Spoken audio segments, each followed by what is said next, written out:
మా నాన్నగారు పుర ప్రముఖుడు, హెడ్ మాస్టర్గా ఆయన 40 సంవత్సరాలు సేవలు అందించి వేల మందికి విద్యాదానం చేశాడు.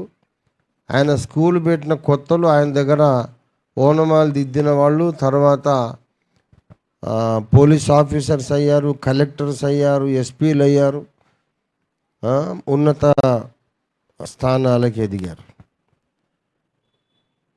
కొంతమంది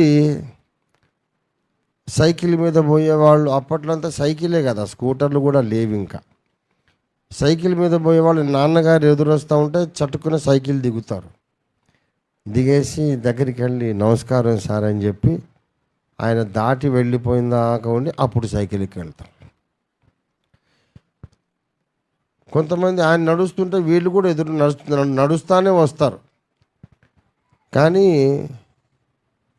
ఏకాదిగా చూసి పెద్ద సారా ఇప్పుడు ఆయనకి ఎవడు నమస్కారం పెడతాడు అని చూడనట్టు మెడ పట్టేసినట్టు అటు ముఖం పెట్టుకొని అలా నడిచి వెళ్ళిపోతూ ఉంటారు. ఆయన దాటేసిన తర్వాత అప్పుడు మళ్ళీ మెడ స్ట్రైట్ అవుతుంది. ఇదంతా డ్రామా నేను కూడా గమనిస్తుండేవాడిని. నేను ఎప్పుడు మా నాన్నతోనే ఉండేవాడిని. అరే వాడేంటి నాన్న దగ్గరికి రాగానే తలకాయ అటు పెట్టుకున్నాడు, ఓహో అయితే నమస్కారం పెట్టడం ఇష్టం లేదేమో అని అనుకున్నా. మనసు చివుక్కుమనేది. ఈయన పెద్ద మనిషి ఊరుకోడు, తిన్నగా ఉండడు. వాడు దాటి వెళ్ళిపోతుంటే హలో సలాం బాబు, నమస్తే బాబు, బాగున్నావు వాడిని ఇంటబడిపోతాడు. వాడిన ముందు చిట్టెలుక. పెద్ద పెద్ద మహానుభావులు ఆయన దగ్గరకు వచ్చి కాళ్ళ మొక్క నిలబడతారు. వాడు నిన్నగాక మొన్న నిక్కర్లు తీసి ప్యాంట్లు వేసుకున్నాడు. వాడు ఆయన దగ్గర చదువు నేర్చుకున్నాడు.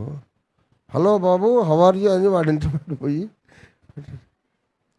ఒకసారి ఇంటికి పోయిన తర్వాత బాగా నాకు కోపం వచ్చింది. మా అమ్మకు చెప్పాను, అక్క నాన్న చూడు ఇట్లా చేస్తాడు, అసలు మనకంటూ డిగ్నిటీ లేదా, గౌరవం లేదా, పనికి మాలినోడు వాడు నాన్నని చూసి చూడకుండా వెళ్ళిపోతే ఈయన పోయి నమస్కారం పెట్టడం ఏంటిది,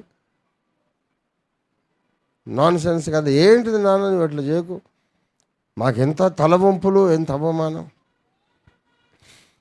అని అంటే ఆయన మంచిగా పడక కుర్చీలో ఈజీ చైర్లో కూర్చొని ఆయన కుంకుమ అని ఇంగ్లీష్ రాగం పాడుకుంటున్నాడు. ఆయన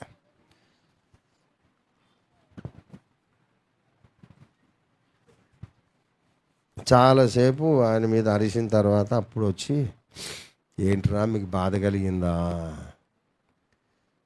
బాధ కలిగితే న్యాయమేలే, బాధ కలిగింది న్యాయమే, you are justified, I understand you, రేపు చూడు ఏం జరుగుతుందో,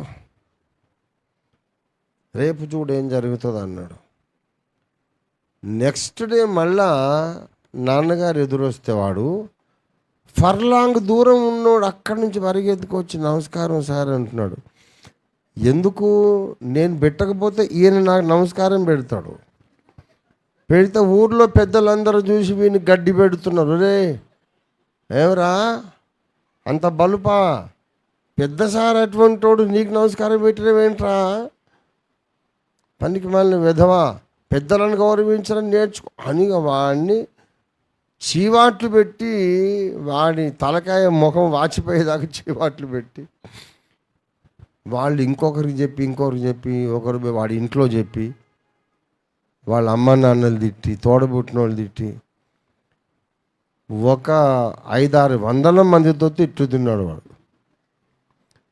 నాన్నగారు ఏమనలే, హలో బాబు నమస్కారం బాగున్నా అని అంటాడు.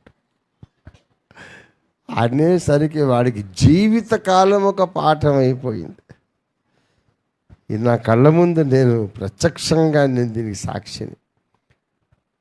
నెక్స్ట్ డే వాడు అక్కడి నుంచి పరిగెత్తుకొచ్చి నమస్తే సార్ అని అంటుంటే బాబు గాడ్ బ్లెస్ యూ అన్నాడు. ఏమెరగనట్టుగా వచ్చేసి ఇంటికి వచ్చినాక అడిగాడు, ఏరా నిన్న నేను చేసిన పని మంచిదా కాదా అని అంటే, చాలా మంచి పని నాన్న, నాకు అర్థం కాలేదు, నిన్న చిన్నోండి కదా, ఐఎమ్ సారీ అంటే, ఓకే ఐ అండర్స్టాండ్ యూ.